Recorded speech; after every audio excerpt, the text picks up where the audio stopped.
जय गुरु जी। गुरु जी को प्रणाम। गुरु जी की प्यारी प्यारी संगत को सबको प्रणाम। मैं सत्संग शुरू करने से पहले सारी संगत को एक रिक्वेस्ट करता हूँ, एक बार प्यार से बोलो जय गुरु जी। जय गुरु जी।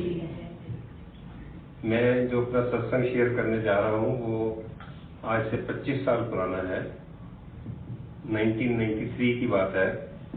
मैं चंडीगढ़ में जॉब करता था, तो हमारे जो ऑफिस थे वो सारे पंजाब में थे। तो एक सैटरडे को मुझे जलंधर जाना था, कोई वहाँ पर कुछ ऑफिस का काम था। तो सरकारी टूर था, तो ड्राइवर भी था, कार भी थी, तो जाना था। तो मेरे दो कुलीग मुझे कहते हैं, भी आपने वहाँ जलंधर जा रहे हो, हमें साथ ले चलोगे, कहीं आपकी फैमिली से नहीं जाना? तो मैंने कहा नहीं, फैमिली ने जाना भी तो भी कोई बात नहीं, अगर साथ चलोगे तो ठीक है, पर मैंने अकेले ही जाना, तो आप चलो। तो हम वहाँ से चंडीगढ़ से तकरीबन 2.5 घंटे का रास्ता है, तो जलंधर चले गए। उन्होंने मुझे कुछ नहीं बताया, मैंने भी नहीं पूछा, इतने मतलब कुलीग थे, फ्रेंड्स नहीं थे।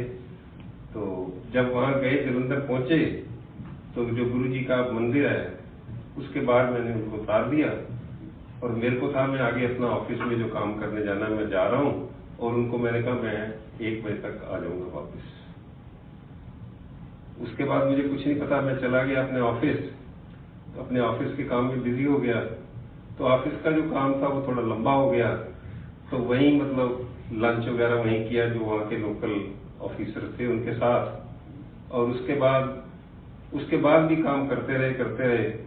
और क्योंकि मुझे उनके साथ कोई कम्युनिकेशन नहीं था उस टाइम, मोबाइल नहीं होते थे, कोई टेलीफोन नहीं होता था, तो ठीक है, जब पहुंचूंगा तब पहुंचूंगा। और जब काम खत्म हुआ तो फिर नेचुरली जल्दी थी जाने की, घर भी पहुंचने की जल्दी थी।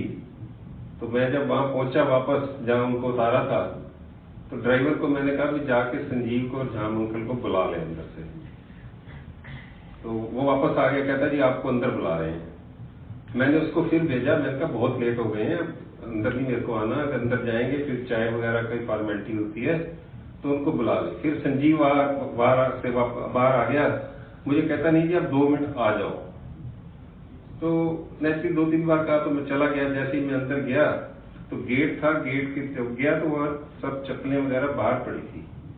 तो मुझे लगा कि नॉर्मली घरों में तो पंजाब में या दिल्ली में ऐसे नहीं होता, पर चलो जो जब गया तो जो सिस्टम था, मैंने अपने जूते वगैरह उतारे और उसके बाद वॉश बेसिन से हाथ धोए। और जैसे ही मैंने दरवाजा खोला, मुझे लगा मैं किसी और दुनिया में आ गया हूँ। उस जगह का ऑरा, उस जगह की जो खुशबू आ रही थी और उस जगह का जो एटमॉस्फेयर था, मतलब वो मैं वर्ड्स में डिस्क्राइब नहीं कर सकता। ऐसी मतलब किसी को डिफरेंट दुनिया में डाल देते हैं ना जैसे।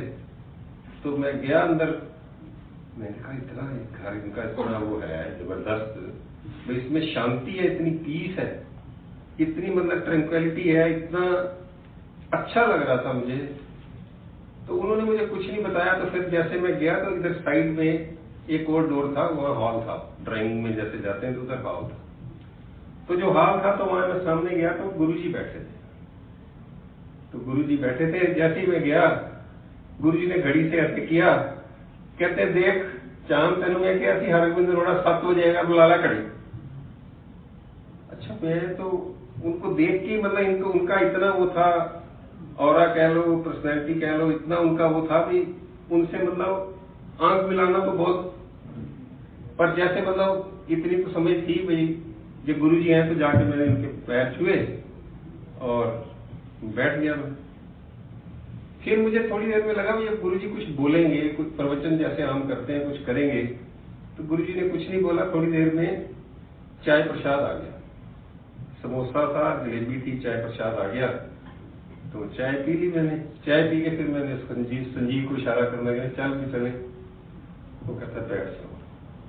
मेरे को अंदर से मतलब वहां से उठने को भी दिल नहीं कर रहा था, क्योंकि जगह ऐसी थी, ऐसा उस जगह का ऑरा था, ऐसा वहां एटमॉस्फेयर था, ऐसे दिल करता था बैठे रहे हैं, जाए ना यहाँ से।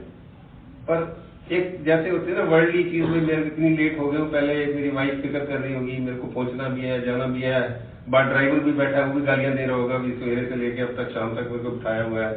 एनी हो, वहां मैं नहीं उठा। थोड़ी देर बाद गुरुजी उठ के गए और गुरुजी गए, किचन बिल्कुल ऐसे साइड में किचन थी, गुरुजी थाली में लंगर मतलब उन्होंने डाला और जैसे कोई 4 लोग पहले आगे बैठे थे उनको दे दिया, फिर आगे कोई 4 और लोग थे उनको दे दिया, उनको कहा भी आप 4 लोग इकट्ठे खाओ। तो ऐसे जहां मैं इस तरफ बैठा था तो गुरुजी ने भी कह दिया आप चलो खाओ लंगर। उनमें 1-2 लेडीज होंगी या जेंट्स होंगे, मतलब अलग लोग थे जिनको मैं जानता नहीं, और मुझे ना मतलब अच्छा नहीं लगा कि मैं किसी के साथ ऐसे कैसे खा सकता हूँ। पर जो गुरुजी ने कह दिया ना, मतलब जैसे एक समझ लो आप बच्चे हो, आपको फादर कह देते हैं ये करना है तो करना ही है, फिर अपना दिमाग नहीं लगाना। तो लंगर खा लिया मैंने। लंगर खाने के बाद मेरे को मन में ये क्यूरियोसिटी हो रही थी कि गुरुजी को मेरा नाम कैसे पता है। लंगर खाया, उसके बाद थोड़ी देर बाद फिर उसको मैं इशारे करता था, बैठे रहे, काफी देर हो गई। अल्टीमेटली गुरुजी से आज्ञा ली, गुरुजी के पैर छुए और चले गए वापस। जैसे ही थोड़ी दूर गए मैंने उससे यही पूछा, मैंने कहा संजीव ये गुरुजी को नाम मेरा आपने बताया था? कहता नहीं मैंने नहीं बताया। फिर दूसरे से मिस्टर जाम, मैंने कहा आपने बताया था? कहते नहीं। मैंने कहा गुरुजी को कैसे पता है मेरा नाम? कहते नाम तो छोड़ो, गुरुजी ने हमें दोपहर को 2 बजे कह दिया था भी तेरा हरगोविंद अरोड़ा जड़ा है या ਤੁਹਾਡਾ हरगोविंद अरोड़ा 7 बजे आएगा, 7 तो पहले नहीं आएगा, आराम नाल बैठ जाओ। मतलब 2 बजे उन्होंने कह दिया था। अच्छा, फिर मतलब बातें करते रहे, मतलब मुझे लगा भी कोई पता नहीं कैसे, मतलब समझ नहीं आई इतनी भी कैसे उनको कैसे पता है। फिर हम वापस चले गए, घर गए तो जैसे लेट हो गए, उस टाइम मोबाइल वगैरह नहीं थे, कम्युनिकेशन इतना होता नहीं था। तो मैंने वाइफ को जाके बताया। तो रास्ते में मैंने एक बात उससे ये पूछी थी संजीव से, ये गुरुजी क्या करते हैं? कहते हैं जी ये शिव जी का रूप है और किसी की कोई बड़ी से बड़ी बीमारी जो है ना वो ठीक कर देते हैं। तो मैं उस दिन तो नहीं बताया, शायद नेक्स्ट डे अपनी वाइफ को बताया भी ऐसे ऐसे गुरुजी बीमारी ठीक कर देते हैं। फिर उसके बाद संडे की जो रूटीन होती है, कोई नेक्स्ट सैटरडे उसका मुझे सवेरे फोन आया संजीव का, कहते हैं अरोड़ा साहब आज हम फिर जा रहे हैं और आज हम प्राइवेट कार में जा रहे हैं, आपने चलना है? मैंने कहा नहीं। तो मेरी वाइफ सुन रही थी, उन्होंने मुझे कहा भी आप तो कह रहे थे कि गुरुजी बीमारी ठीक कर देते, मेरी पेन बैक पेन है इतने सालों से, तो चलते हैं हम। मैंने कहा तो मैंने मना कर दिया। तो कहते हैं दोबारा उसको फोन करो। फोन किया और चले गए हम। रास्ते में उसने मुझे ये कहा कि गुरुजी से ना आप कहना मत कुछ भी, जब उनकी वो होगी कृपा होगी तभी करेंगे। तो हम 1 हफ्ता गए, वही जाते थे, सारा दिन बैठे, लंगर प्रसाद हो रहा है और गुरुजी को एक जो उनका शब्द था ना, मेरा वाले साइयां रखी चरना दे कोल, बार बार वही लगाते थे। तो बाद में आफ्टर सो मेनी इयर्स मतलब मुझे ये लगता था गुरुजी मैंने रखी अपने चरना दे कोल। तो वो 1 वीक गुजर गया, नई बात हुई। फिर अगले वीक गए, अच्छा बहुत लगता था, बहुत अच्छा लगता था वहां जाके। पर ये होता था भी बच्चों को छोड़ के जाते हैं रखते, तो थोड़ा वो भी बच्चों को भी, छोटे थे बच्चे उस टाइम। 3rd वीक फिर गए, फिर गुरुजी ने मतलब कुछ कहा नहीं, मैंने भी नहीं कहा, उन्होंने कहा था मांगना मत, कहना नहीं गुरुजी को। 4th वीक मैंने ये सोचा भी इस बार तो या तो गुरुजी को कह देना है कि अगर नहीं सुनेंगे तो फिर अगली बार नहीं होगा। वही हम गए, 11 बजे के करीब पहुंचते थे, गुरुजी आते थे 11:30, 11, 12 जैसे भी उनका मेडिटेशन से उठते थे। तो चाय प्रसाद हो गया, लंगर प्रसाद हो गया। जैसे ही लंगर खाया तो उन्होंने मतलब उस टाइम थोड़ा एक ये भी लगता था जैसे अंकल और आंटी सबको कहते थे, बच्चों को भी, जैसे मुकेश अंकल या अरोड़ा अंकल, लेडीज को भी जो मतलब आंटी कहते थे, तो वो भी थोड़ा सा, मेरी वाइफ को कहते थे, पहले 1-2 बार अरोड़ा आंटी कहते थे, बाद में उन्हें स्टाइलिश आंटी कहना शुरू कर। तो जिस दिन में लंगर खाया 4थी बार, तो जैसे ही लंगर खत्म हुआ तो गुरुजी ने कह दिया स्टाइलिश आंटी आ जाए। हमने उनको कुछ नहीं बताया था, उन्होंने कहा गुरुजी को उनका स्टाइलिश आंटी आ जाए। तो गुरुजी साइड वाले कमरे में ले जा रहे थे, जैसे वहां तक पहुंचे तो मेरे को मतलब ये ठीक नहीं लगा, भाई she should go alone with him, मतलब ना तब तो इतना पता नहीं था। तो गुरुजी ना वहां से वापस आ गए, कहने तेरी वाइफ को कुछ नहीं कहना, मैं तू जो सोची जाना मैंने सारा पता है। तो मैं डर गया बहुत। उन्होंने जैसे कहा ना, मैं कह के नहीं गुरुजी नहीं नहीं नहीं इस तरह नहीं कोई, कहते मैंने पता है तू सोची जाना, टाइम ना खराब कर, आजा मेरे नाम। दूसरे कमरे में गए, वहाँ जहाँ गुरुजी मेडिटेशन करते थे, वहाँ एक दीवान लगा हुआ था और एक सेटी थी। सेटी में जैसे 2 सीट्स होती हैं, बीच में थोड़ा होता है ड्रॉर वगैरह होता है कुछ सामान रखने का। तो गुरुजी बैठ गए इधर, तो मेरे को गुरुजी ने कहा तुम बैठ जा मेरे नाम। तो मैं तो इतनी मेरी हिम्मत नहीं थी। उनका ऐसा था और ऐसा था, जो भी उनकी पर्सनैलिटी थी, मैं उसके साथ नहीं बैठता, मैं नीचे बैठने लगा कि नहीं ऐसे ही बैठा। अच्छा, जो एक बार जो बात कह देते थे ना, मतलब उसको फिर दोबारा वो नहीं होता था, कोई हिम्मत नहीं होती थी उनको मना करें या कुछ करें। फिर गुरुजी ने अपने ड्रॉर में से एक सिल्वर स्पून, सर्विस स्पून होता है, वो निकाला और कुछ उन्होंने आंखें बंद करके कुछ बोला होगा, मुझे नहीं पता, 1-2 बार ऐसे कुछ किया, शायद फूंक भी मारी। और फिर उन्होंने मेरी वाइफ को कहा तो पुट्ठी लेट जाओ। वो पुट्ठे शी वाज लाइंग। तो गुरुजी ने यहाँ से रीढ़ की हड्डी से एक जो होता है, जॉइंट होता है, उसको दबाना शुरू किया और तकरीबन टोटल मतलब यहाँ तक 3 मिनट लगे होंगे। और हर बार में जैसे दबाते थे तो जैसे आवाज आती थी, जैसे हम उंगलियों को करते हैं कई बार। तो 3 मिनट बाद गुरुजी ने कहता कल्याण किया। और उस टाइम मेरी वाइफ की आंखों से ना मतलब ऐसे निकल रहा था पानी, ऐसे शी वाज वीपिंग। फिर पता नहीं, बहुत जैसे या तो दुख निकल रहा होता है या ऐसे लगता है कि किसी ने बहुत मारा होगा कि रो रहे हैं या बहुत तकलीफ है। बस उसके बाद गुरुजी ने तो आ जाओ, हम गए वहां। तो फिर मैंने वाइफ से पूछा, मैंने कहा ठीक है। कहते हैं शाम को पता लगेगा, अभी तो ठीक लग रहा है, मुझे ठीक लग रहा है, मुझे मतलब मेरे उससे उतर गया, बोझ उतर गया मेरे। फिर हम जब वापसी पे जा रहे थे, फिर मैंने पूछा, रात को पूछा, तो उसके बाद जो है दोबारा वो पेन कभी नहीं हुआ। तो मतलब एक इतना बड़ा रिलीफ था, जो कई मेडिकल वगैरह का काफी कुछ करा चुके थे, नहीं ठीक हो रहा। फिर हमें लगा कि हमें तो जाना चाहिए, वहां गुरुजी के पास जाना चाहिए। तो गुरुजी के पास फिर हम हर हफ्ते जाते थे और इतना अच्छा लगता था। एक्चुअली वेट करते थे कि कब फ्राइडे तक ड्यूटी खत्म होगी, सैटरडे होगा और हम जाएंगे गुरुजी के पास। तो बच्चों ने भी जाना शुरू कर दिया। तो उसके बाद गुरुजी एक दिन कहते तू रोज मुंह चक के आ जाना, तुम्हें कोई काम नहीं है। मैं हाथ जोड़ दिए, मैं कुछ नहीं बोला। फिर 1-2 बार और गुरुजी ने ऐसे कहा। तो फिर मैंने गुरुजी को कहा, मैं गुरुजी मैंने ना तुसी ਇੱਥੇ लाओ, मेरा ਇੱਥੇ दफ्तर है, मेरी ਇੱਥੇ ट्रांसफर करा दो। 3rd डे मेरी वहां से चंडीगढ़ से जलंधर ट्रांसफर हो गई और मैं गुरुजी के पास जलंधर पहुंच गया।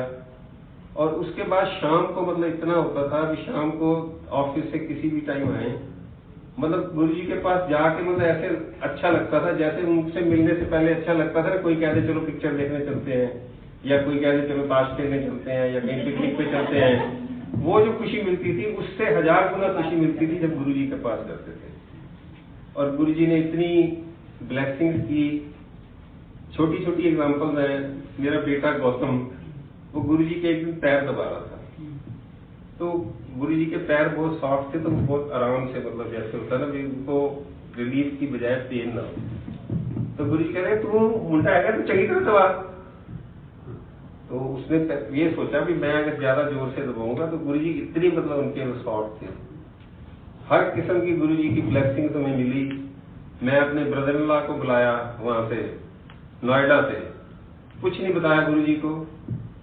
जैसे हम गए, आ गए नोएडा, तो मतलब हमें ऐसे लगता था कि जैसे इनके तो पास तो कोई कैमरा है, सारा कुछ वो देख रहे हैं, सब उनको सब पता है कि क्या क्या हो रहा है, कैसे कैसे हो रहा है।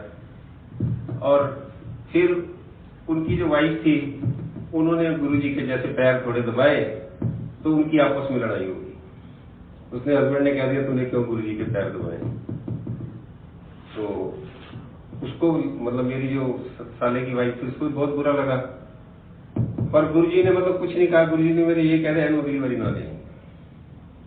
फिर उसके बाद मेरी बेटी ने जैसे +2 के एग्जाम दिए, तो वो डॉक्टर बनना चाहती थी, डेंटल डॉक्टर बनना चाहती थी। तो गुरुजी से पूछा, कहते ना ये सोहनी कुड़ी है, तुम BA पास कराओ तेरा ब्याह कर दो, कितने लोगों ने मुंह छात मारती फिरेगी।